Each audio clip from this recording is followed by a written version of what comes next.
People are not respecting the French. People are not respecting the English, but they are grinding out the results. Jude Bellingham. The moment at which he was able to execute that to perfection is the one that puts him on par with the best players in the world.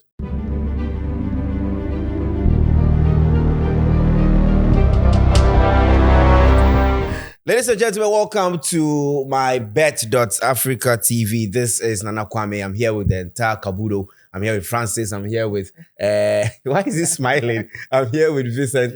I'm here with... What is Vincent? You are here with the system man.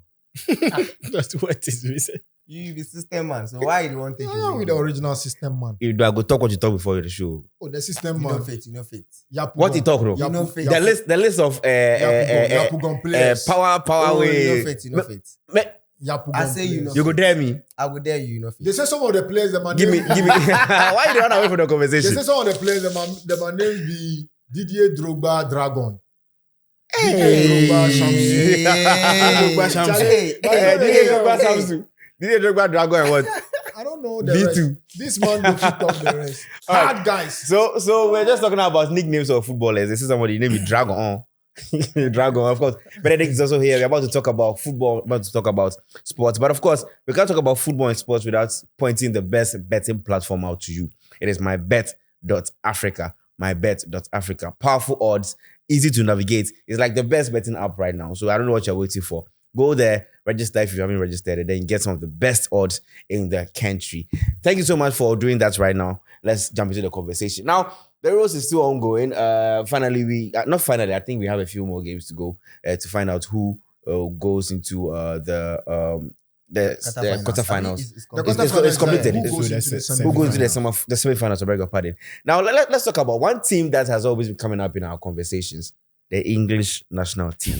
They never seem to amaze us. Well, in the past 2-3 weeks, it's been funny amusement. But this time around, they found a way to win their game and qualify into the next round. Francis, let's start with you.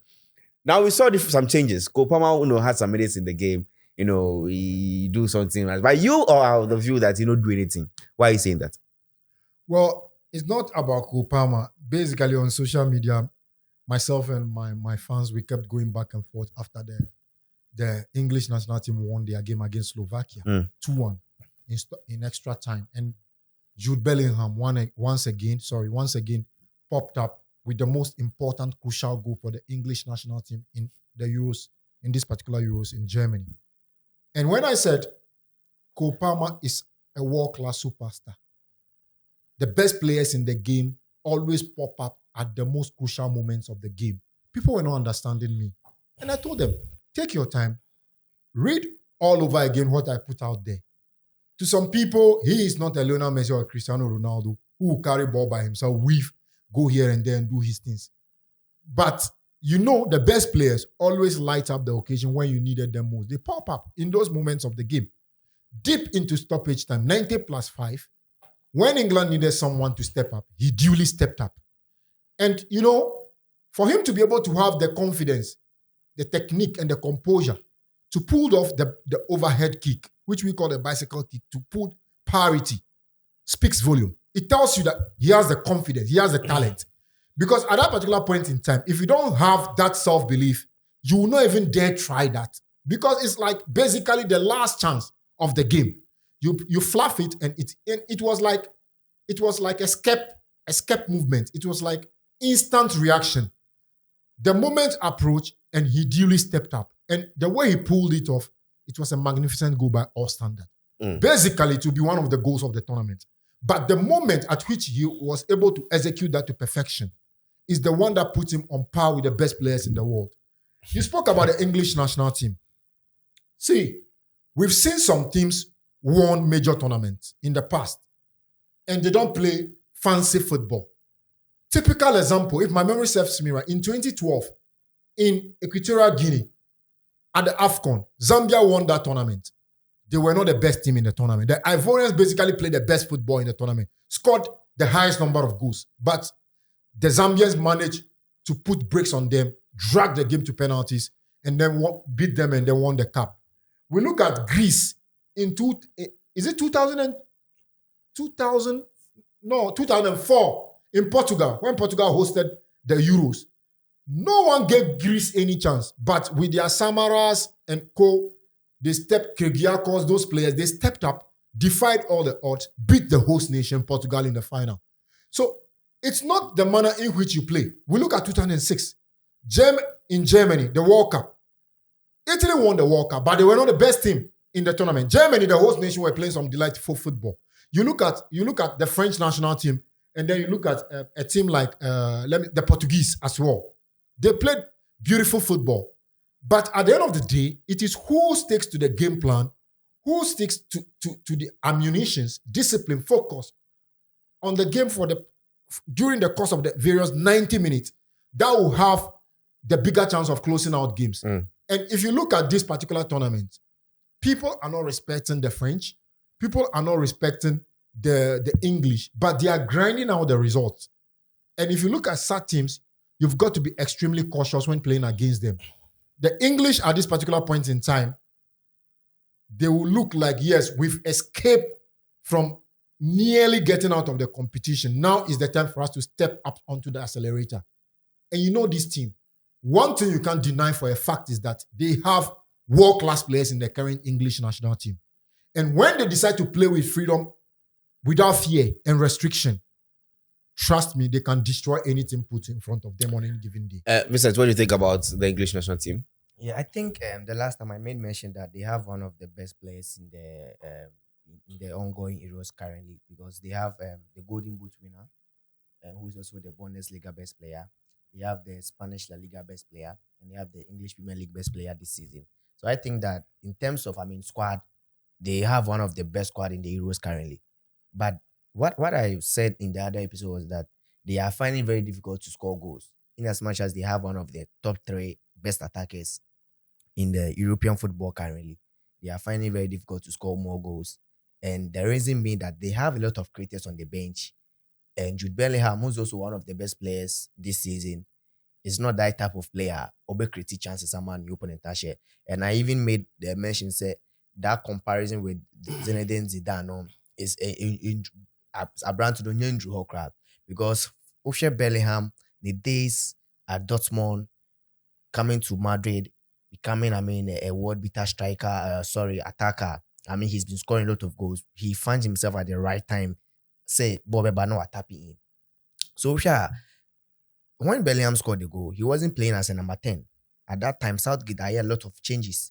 Bukayo Saka, the natural position, that's the left back. Yes, players like Kupama, Mone. Why is this man laughing about Saka playing left back? He said in natural position. Yes, when Saka made his debut for Arsenal, he was playing as a left back. Of course, yes. He played for more than a season as a left back. So he's a left back. So what I'm saying is, or the Kupama, Mone, other attacking minded players, Ivan Toney by playing that two top, no. Jude Bellingham, but I made mention say if Jude Bellingham is playing as a number 8, it wouldn't affect him going into the box. And see, on my last game, no. Yeah. Jude was playing as a number 8. By every time I born Jude without Caesar kicking or boy, it tells you that even if Jude is playing as a number 6, he will still find ways and means to be in the box. And there's one thing I like about Jude Bellingham is that, or clutch moments. And then right now, currently, I'm Messi and Ronaldo mono. They've dominated European football and world football for the past, decades. Because huge moments now here we know. Ronaldo beshe go amount. The least go and least chance that will be Messi beshe amount. And if you Jude Bellingham this season, he's not been scoring screamers and also on share any extraordinary goals. But the kind of goals Jude Bellingham has been scoring for Madrid and his national team a crucial goals, clutch moment, no their agility, no their steely show. So that is a player. Jude Bellingham is becoming, but it doesn't mean say we'll do Zidane level. Talent wise, we'll do Zidane, but he also has his clutch moment or the make it name for himself. So against Switzerland, England, a side that they also play a 3-back or 5-back formation. The reason why England struggled against that team was that in this tournament, no number against a team of 5-back. So it was a testament to say that is the reason why our coach, Eddie Kopama, Eberechi Eze, Ivan Toney, and a lot of attacking players be. So it tells you that almost training after that game. No, they knew say if they're going to meet Switzerland, they are going to meet a team. They are going to play 5-back. Formation. So they are just going to do everything to. Almost train training.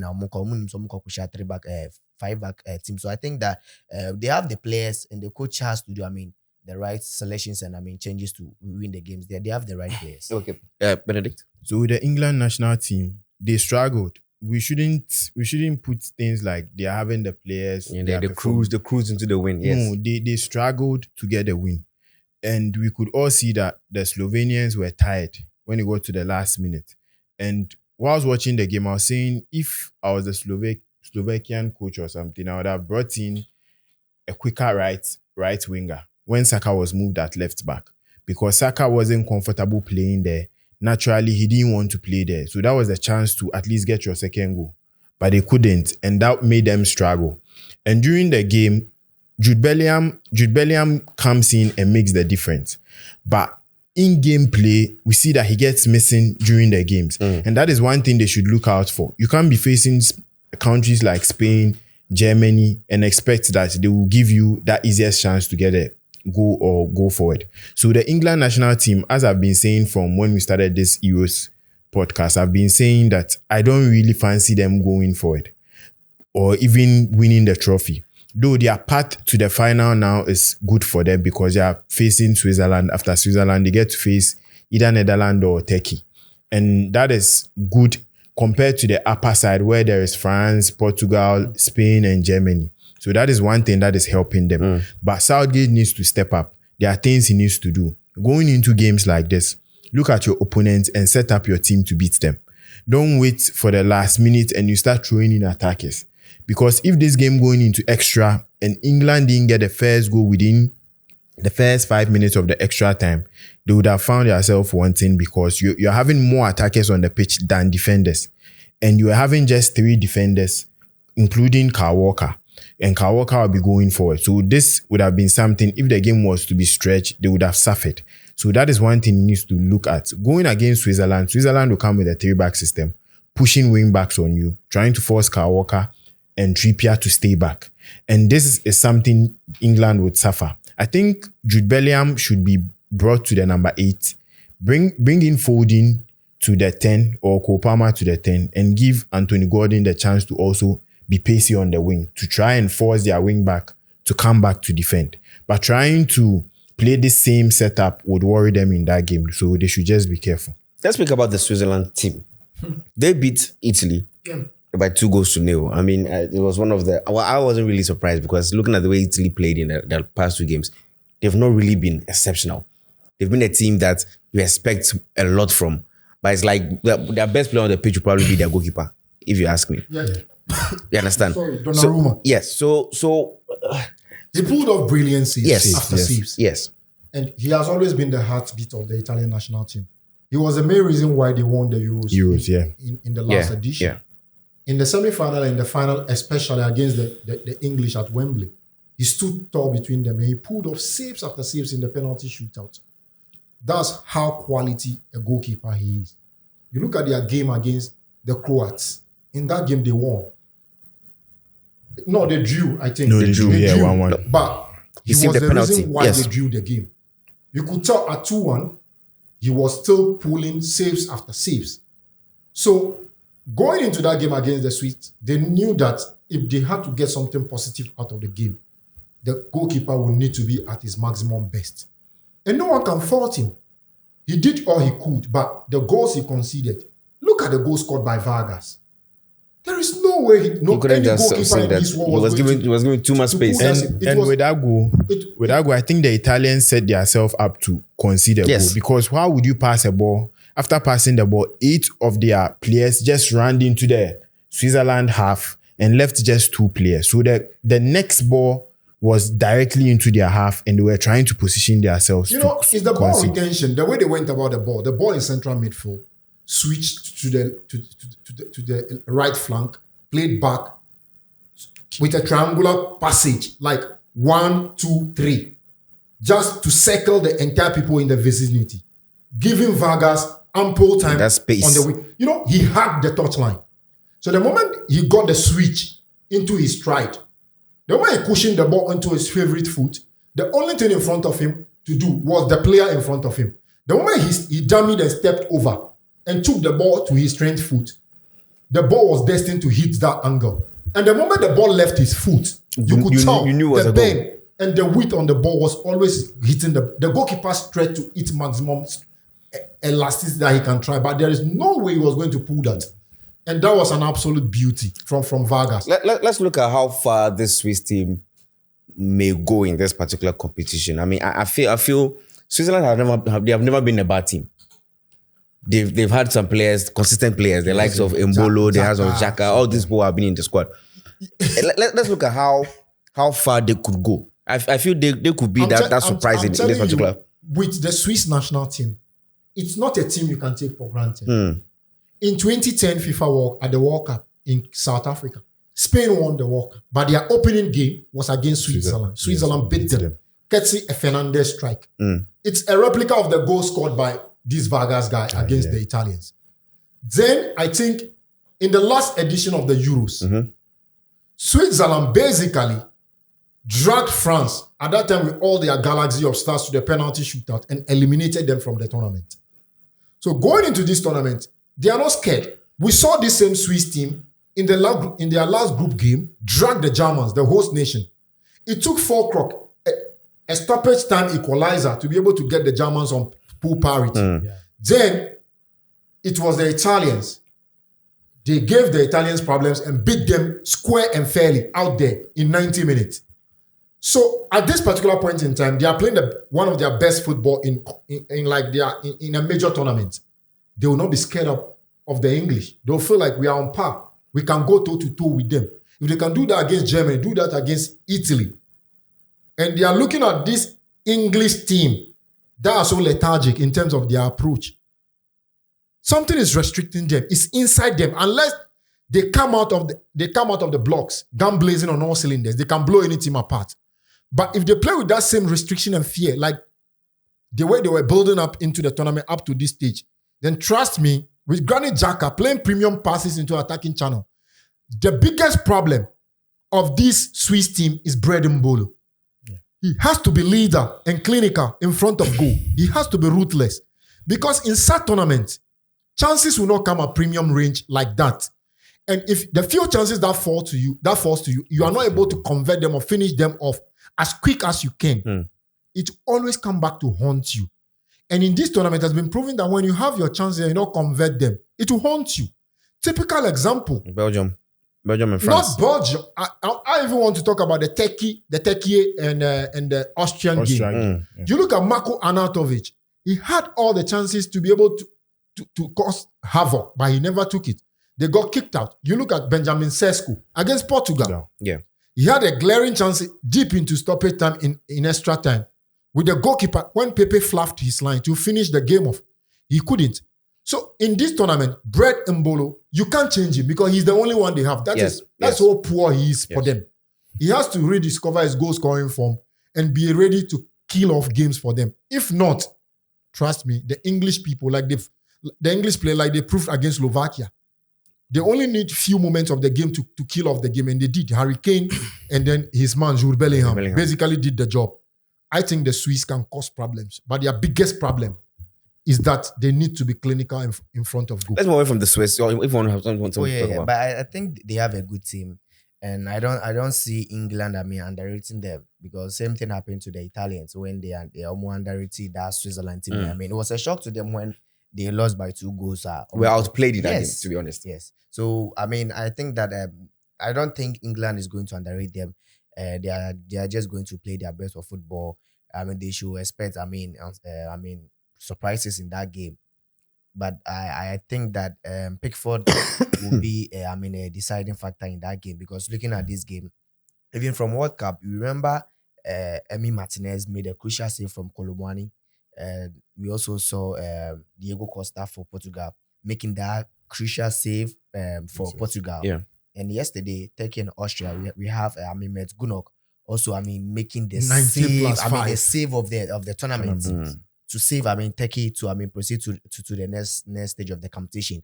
And when we get to the crucial, with the knockout stages, like your goalkeepers, have to step up for you in these crucial stages. So I think Pickford is going to be a crucial player for England if they are to win against Switzerland. But we shouldn't underrate this Switzerland squad.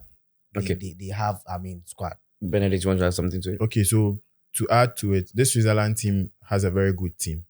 They've built a team from, as Francis said, from 2010 now to this Euros. And it shows that they are building a team that at least if this tournament, they don't get to the semi-finals, in the next tournaments to come, we should expect something great from them. Going into this game, I think they are coming with a confidence. Even drawing with Germany is one of the to boost their confidence coming into this game. And they knowing that the English are now lacking in attack, even shooting and a whole lot of things, they would go into this game expecting a big win from them. And one thing, as Francis also said, was their striker, who has been their problem this tournament. Because if he's able to convert most of the chances, he would have been scoring more goals. So going into this game, I think they'll be looking at that too. He himself would also feel this is an opportunity to make a mark for himself. So I think going into this game, I'm looking at Switzerland really putting pressure on England in this match. All right. So another game that's had a lot of football fans talking. One of the best footballers in this generation, Ronaldo, the Portuguese team also. We saw what almost happened. We saw what almost Messi fans were waiting to do to Ronaldo and the Portuguese. Moving forward, what do you think that team or the Portuguese team should really, really focus on?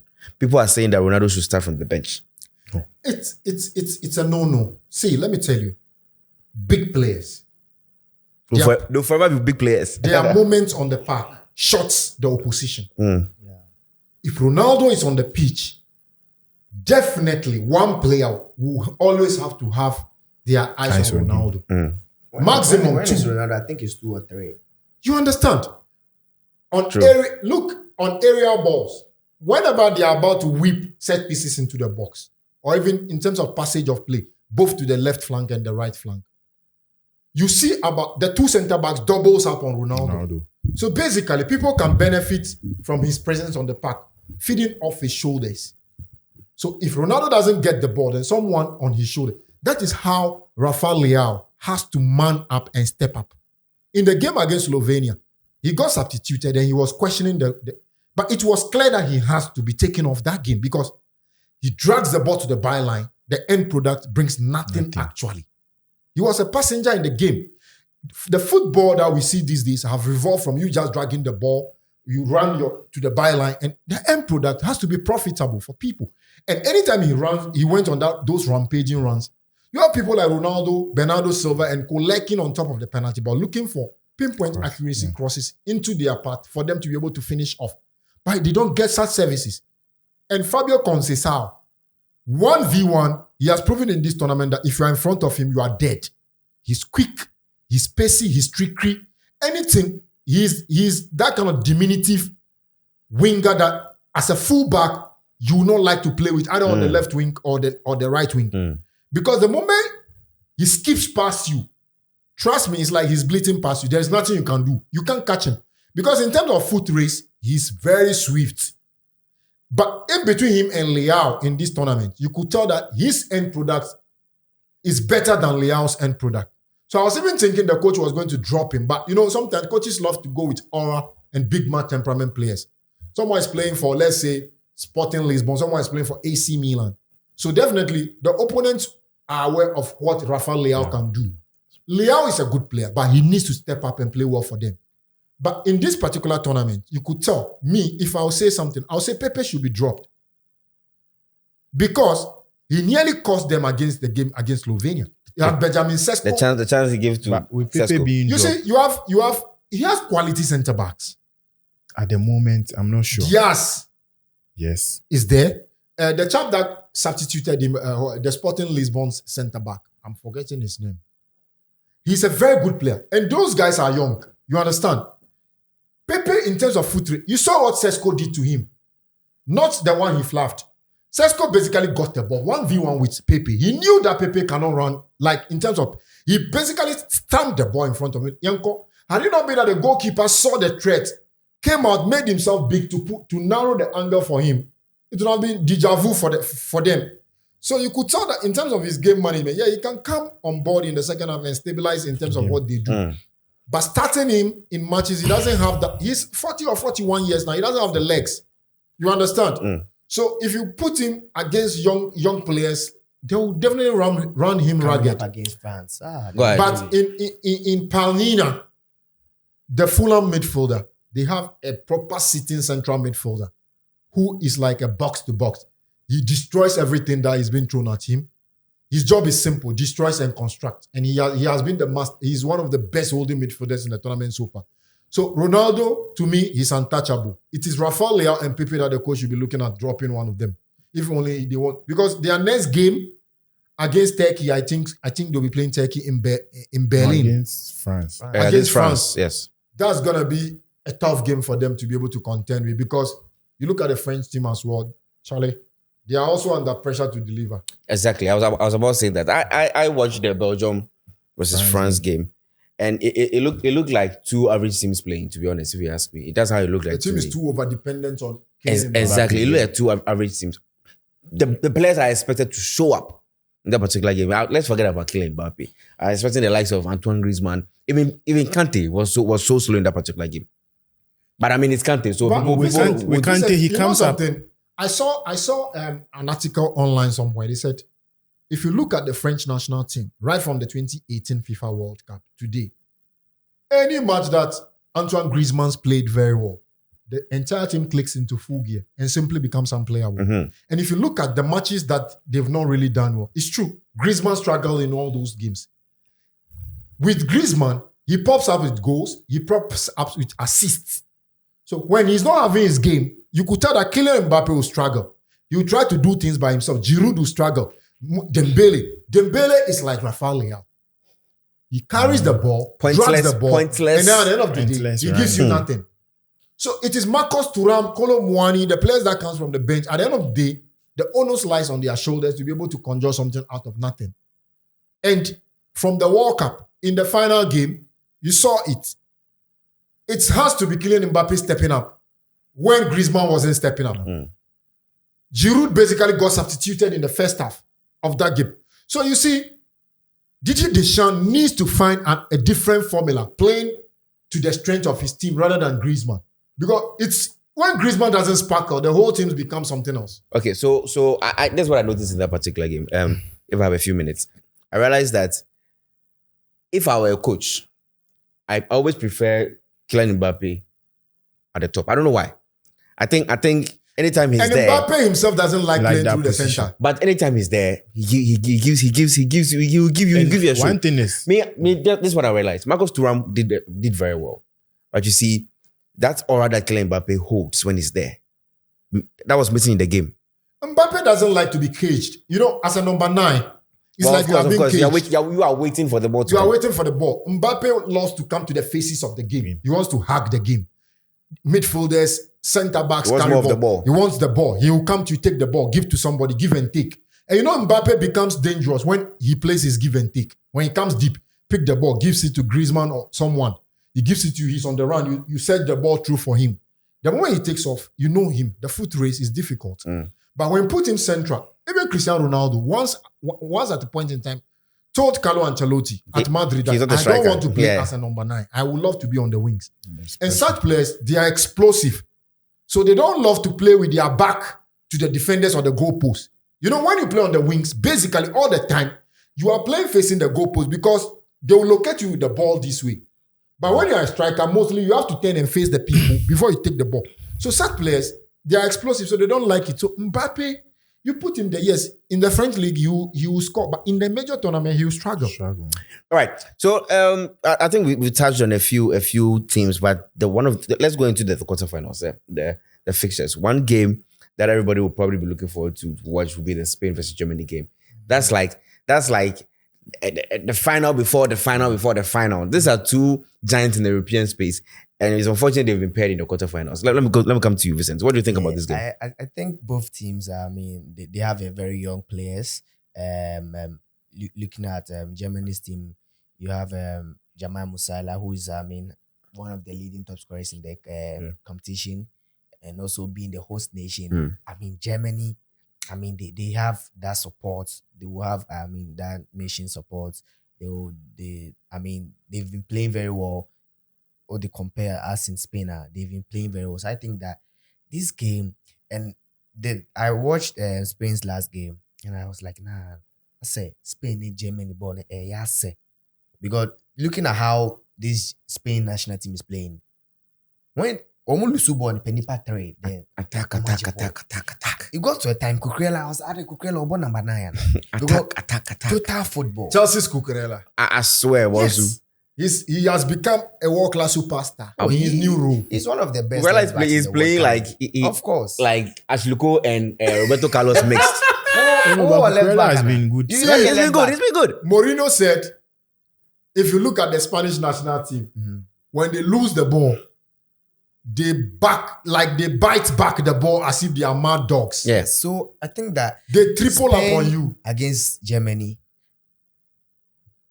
Whoever, I mean, takes his chances very well is going to win the game. Because I feel like Spain is going to attack. They are going to press Germany very high. No, you see Kimmich, you will see Lamine on this, like one man, 1v1.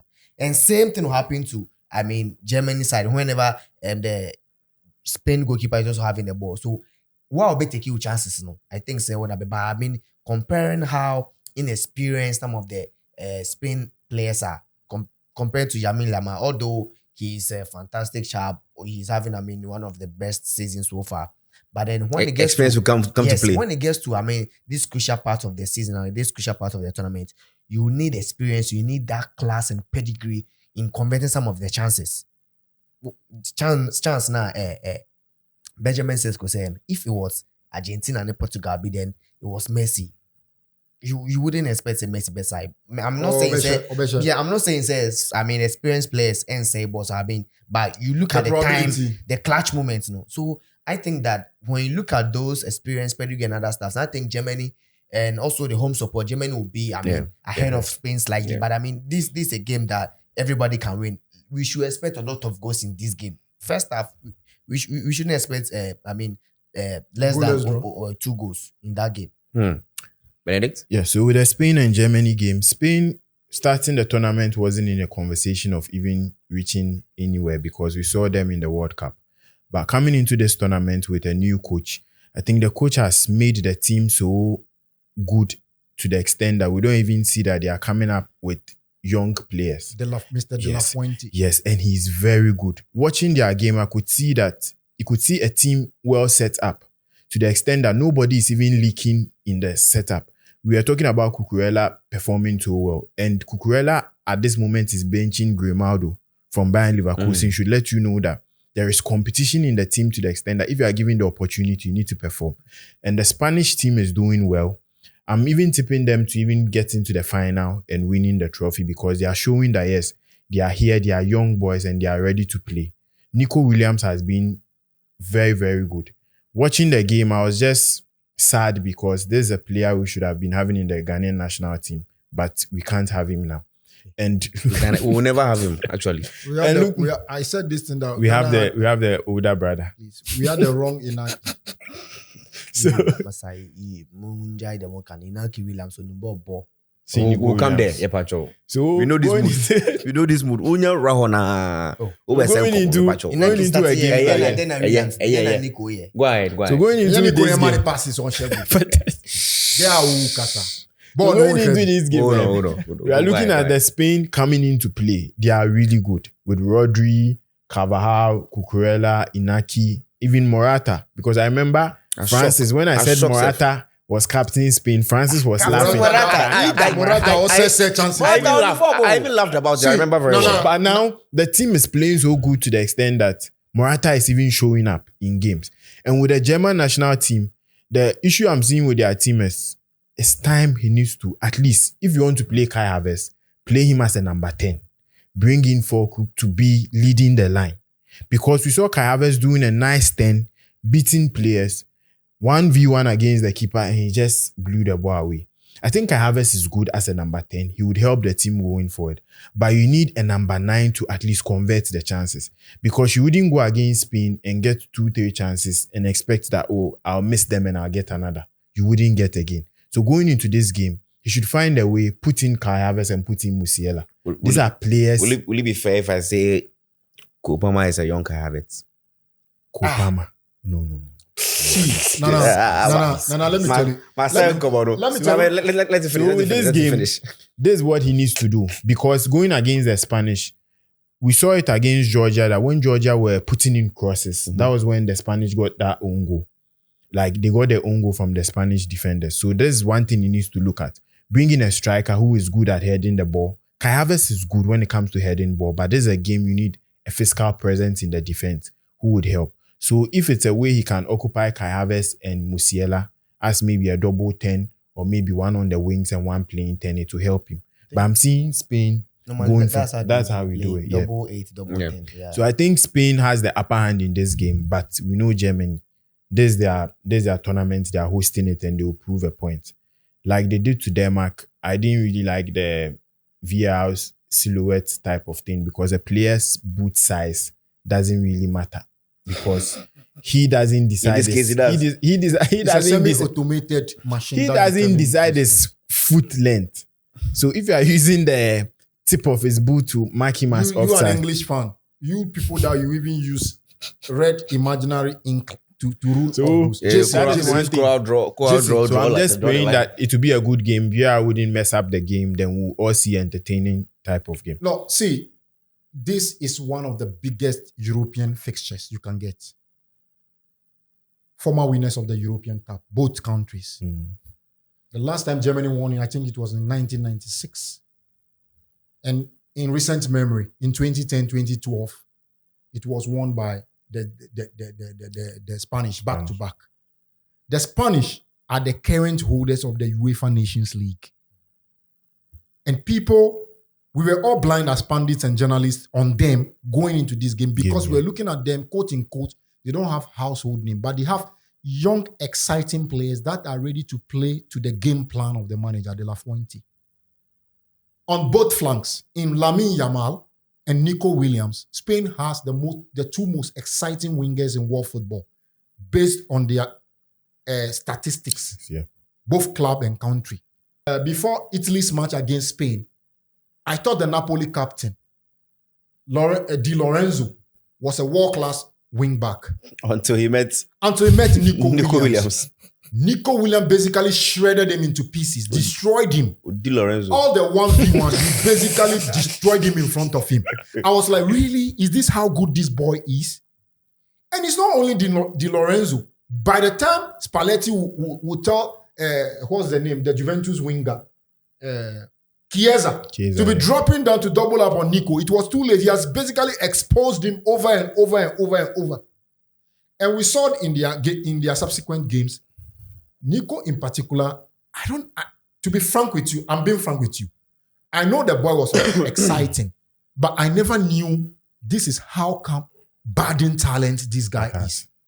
This tournament, he has proven to the entire world that he's better than what we see because he doesn't play for a Real Madrid or a Barcelona or a Manchester United, an Arsenal, a Chelsea, PSG, Borussia Dortmund, Bayer Leverkusen. You understand? Those clubs always play in the faces of fans. And their matches are always on premium, like grade A matches, premium channels. You watch all the time. But in this tournament, he has unveiled himself. But with Lamine Yamal, the Spanish national team and the Barca project, they have an exciting player that can achieve anything he wants in football. You know, with this Spanish team, when they play an Alvaro Morata, he's another bread, Mbolo. When Morata becomes clinical, they'll kill off games quick. In this tournament, Alvaro Morata missed glaring chances. A player of his caliber, experienced player like him, he should be putting off those chances away, but he doesn't. If he plays like a De Vivia, the reason why they won the tournament in 2010 was because they had a certain De Vivia who stepped up and was killing off games. The last time Brazil won a World Cup was in 2002. The reason why they won that World Cup because they had a certain Ronaldo who was killing off games. And they had the Rivaldo popping up. You see, the midfielders will score, but you need, like you were saying, that Fulcrook needs to play. That is the right analogy of this of the German national team. Kai Havertz will pop up with goals, pop up with assists, but you need a striker that will kill games, or that will give you presence, that will intimidate opponent, that people can feed off his shoulders to score goals. You understand? Yeah. The reason why Hansi Flick never succeeded as the Germany national team manager was the fact that, with the German national team, the bigger chunk of their team, the nucleus of the team, always comes from the Bavarian giants, Bayern Munich. Guardiola left a footprint there. And when Hansi Flick came, to him, he can play a different brand of football. You don't touch the ball that much. You touch it 1-2. Then you play it long, premium into that, and you thrive on the wingers in Leroy Sané and co. And they succeeded in using that to win the Champions League. And then the German, this before he left to the national team. When he went to the national team, he wanted to throw away that brand of football that Guardiola left. And then he wanted to stamp his own brand of football. It never worked. He got frustrated. The DFB, the German Football Association, had to relieve him in a nice way. Then they went in for who? Julian Nagelsmann. Nagelsmann is a smart guy. He went to Bayern, replicate what the man... he's a descendant of Guardiola. He replicated that. Nagelsmann got sacked when he topped the Champions League group for Bayern Munich, and then they sacked him. They went in for Thomas Tuchel. Then, as smart as the DFB was, they realized that no, this guy is someone that can come and give us instant results. So they brought him to the national team. He never changed anything. He continued with the Guardiola style of football. What do? You touch the ball as much as you can. You look out for the openings with the third eye passing like Iniesta, Xavi, and co would do. Look at the passes, the goal that Musiala scored in the ball got built up from the back. Premium ball played into the channel for him. He basically had to put his body and curl the ball to hit the back of the net. That is how smart he is. That is how come he's getting the result from Musiala, Joshua Kimmich. It got to a point that people were like, Kimmich should leave Bayern Munich. But look at Kimmich in this tournament. He has proven that he's a good player. He's hot. The system, when it is accurate for the players, they'll always step up. Look at Cucurella. For Chelsea, he was struggling under Pochettino. But when Pochettino decided to throw everything off the window, look at him now. That's what... So, I am telling you that with these two managers, Nagelsmann and De La Fuente, it's going to be a final before a final. This will be a blockbuster fixture. And I will not skip my eye on Saturday for this game. It's a premium time. I'll be glued to my TV to watch that. It's actually on Friday, 4 p.m. So I'm looking forward to it. But let me take your predictions for this particular game. And there'll be other games as well. Over 2.5. Over 2.5. Over 2.5. So more like we're looking at both teams to score over 2.5. Both teams to score and over 2.5. Also, the game between Portugal and France, we've already touched on it. But let me take your prediction, Vincent, on that game. I think it's over 1.5 goals in that game, but I see France, qualifying to the next stage of the competition. All right. So another game that we touched on slightly, England-Switzerland. England versus Switzerland. This will probably, be a close call. On paper, England's favorite. England's supposed to cruise into the next stage. But we've seen England. Yes. And I'm seeing this game, Switzerland, I'm tipping Switzerland to win this game because I think they have a good setup. They have a good team and they understand each person's role in the team. Francis mentioned about Xhaka in this game, and he will be one player who will torment England, especially trying to find spaces in between them. And we've all seen in this tournament that with England building up, they build up so slow to the extent that I give the opponent the chance to set up well. And if they are going into this game and doing the same thing, losing any ball with a 3-back system, having wing backs and 2 10s, finding spaces in between your defenders will worry England. So with this game, I'm looking at a 1.5, but I'm tipping Switzerland to qualify. All right, so final game here that I have is the Netherlands. I think we haven't spoken about the Netherlands and Turkey like that today. That's a game on Saturday. That's 7 p.m. Cody Gakpo gradually becoming the star man for the surprisingly, Dutch. me honestly. And yesterday I heard Ronald Koeman spoke about him highly in the press conference. He said the entire team needs to play to the level of Cody Gakpo, because to him he's playing at a level that he's very competitive. He's very athletic, and the rest of the team needs to match up his energy in the tournament. And he believes that when they get to that level, like Gakpo is now, they will have a bigger chance of making it into the final. I don't fault him, because you have to beat Turkey, then you have to play against the winner of England's Switzerland game for a place in the final. And when it is the final, it's anybody's game. Anything can happen. The pressure can come. discipline where someone can just take a red card. So the finals are always determined by smaller margins, but en route to the final is where you need to discover your rhythm. And with how they dispatched Romania, who we thought was going to give them problems, beating them flawlessly by 3-0. And if you look at the chap that scored the 2 goals, his name just escaped me. Mele. Yeah, Dortmund. He is a beast. On the wings, with the ball at his feet, in terms of his movement with the ball, he's very explosive. One thing that European football has unveiled to us is explosive players now have a space in football. Because it's not like in Africa where the spaces are being covered. Out there, the pitches are big, they are plush, they are silky. You can do anything you want to do with the ball at your feet. Unlike Africa, where you have potato farm surface pitches. The AFCON was superb. The AFCON tournament was superb. I was thinking But Tamale Stadium. Anyway, I'm telling you, that game, it will be a delight. It will be an interesting game because Hakan Kahanoğlu should be back into the team. Yesterday, he didn't play. He didn't play the game, but they stepped up. The goalkeeper pulled off a magnificent save deep into stoppage time, basically to propel them into the quarterfinals. And I think they really battled their way out. Mehdi Demiral stood out tall yesterday, pop up with 2 goals for the Turkey guys. And I think they have Ada Gula has been a brilliant revelation for them in this tournament. He has stepped up. And then they have, is it Baresi or Bassi, one of the strikers who has dyed his hair. He has been good for them as well. Atatoglu as well. So I think Yilmaz, they have good players, exciting players in there. It's all about they picking their moments. Yesterday, they picked their moments and they know their strengths. They play collective football. And with that, I think their opponents should be extremely careful because the Dutch themselves, we've seen them in tournaments. In 2014, very exciting. At the business end of the tournament, they back up. In 2010, the same. In 2008, the same. So they need to really step up because they've won this tournament once before in their history. And they have to try and get themselves another trophy.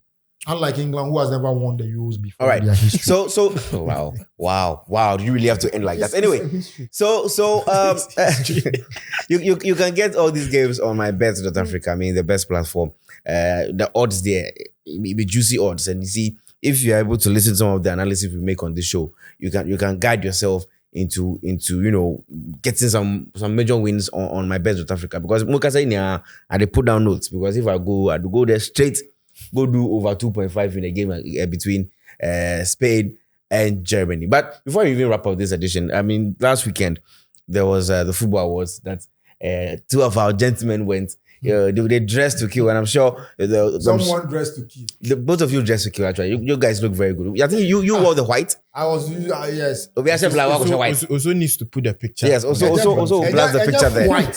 White. It's creamy off-white. Tell me about it. With bling-blings inside. Tell me about it. Bling. Yeah, bling. So after all. No, I thought when I was leaving home, I thought I was the best man. Until I met a certain system man. Hey! It's not a joke. The guy was about to take picture with Sadiq Adams Obama. And I was the one supposed to take that picture. Oh, they relegated to photographer. Now listen, wow. I held the phone and Sadiq Obama said, "You dress too much." Hey, Charlie. I see the picture. If you see the guy in dress. Also drop the picture on if it's the rubber from Italia. If it customer suit from these people, Armani. If it Michi Bellino. No, original Armani. Hey, sir. Charlie, my guy, you do or shake me. Oh, shake me, I'll make serious. The guy look good. He look good. But Charlie, back to serious. Yes. I think the best players that we all saw, I voted for Mohamed Kudus. I voted for Emmanuel Keke. And to me, those are the 2 most outstanding awards on the night for me. And Emmanuel Keke, basically for FC Samatex, rejected at Kumasi Asante Kotoko, contract not renewed, had mental toughness and fortitude, relegated himself from a league champion to come and play for Samatex, a team that just got promoted to the league last 2 seasons. He went there the first season, they finished 6th, got promoted as a Clark captain, captained the team to the league crown. And it was in no doubt after match week 20 that Samatex were not going to win the league. Because basically, Nswatre was a fortress. And Keke was at the heart of everything. Pop up with brilliant assists, pop up with brilliant goals. His goal against Adriana Indoma won goal of the month in February. And he racked up assists as the player that has had most tackles in the league in the holding midfielders. So to me, he was a deserving winner for the local player of the season. And the award scheme basically awarded the right person. Then the overall player of the season, we saw Fatal played in the championship. Yes, it's the championship, but he played very well. He got nominated. We saw a player like Kamaldeen Suleimana. He had injuries here and there, but his team got promoted to the Premier League. Then you saw Mohamed Kudus, definitely the epitome of everything last season for a Ghanaian footballer. Moving from Ajax to downgrade to come to the English Premier League. The reason I say downgrade is Ajax plays in the Champions League or the Europa League. He downgraded to a Europa League team in West Ham. With all due respect, in terms of viewership, in terms of exposure, Ajax is a bigger club, but West Ham gives you a bigger platform. True. He stepped up to West Ham, he found it difficult coming into the team, but when he had these opportunities, he took it by the scruff of the neck with two hands and never let go. He basically became undroppable in the West Ham team. And we saw everything that David Moyes' team did last season had to go to Mohamed Kudus. The pinnacle of it was in the Europa League. That solo goal he scored against Eintracht Frankfurt at the London Stadium. Took the ball in front of the penalty box, whiffed through at top speed, cut through like butter through hot knife, everything, and finish it off. So that goal won him goal of the season at the same award ceremony. So he won 2 awards, but I think he deserved the award. He has been brilliant over the course of last season. All right, you were also there. I think the awards was interesting. And don't let me forget, please, the performance by Samini. Samini always kills it. Goodness gracious. Tiny's performance was the best. Tiny sang well. Tiny performed well, but in terms of how fans will relate to you, of course, it was Samini. Samini always kills it. Always. Tiny was the best for me. Anyway, let's not argue about this one. Go on. Please do it, boy. I think Kudus, he's won the award for the second time. That is in a row. He's the second player to do that after Thomas Partey. And I think he deserved it. He was nominated with Fatah Ishahaku, who also had a fantastic season. Very good season. I might think if Fatah would have won, news because he played very well. With Leicester City, we saw one silverware. Yes, and also Inaki Williams having a fantastic season for Athletic Club.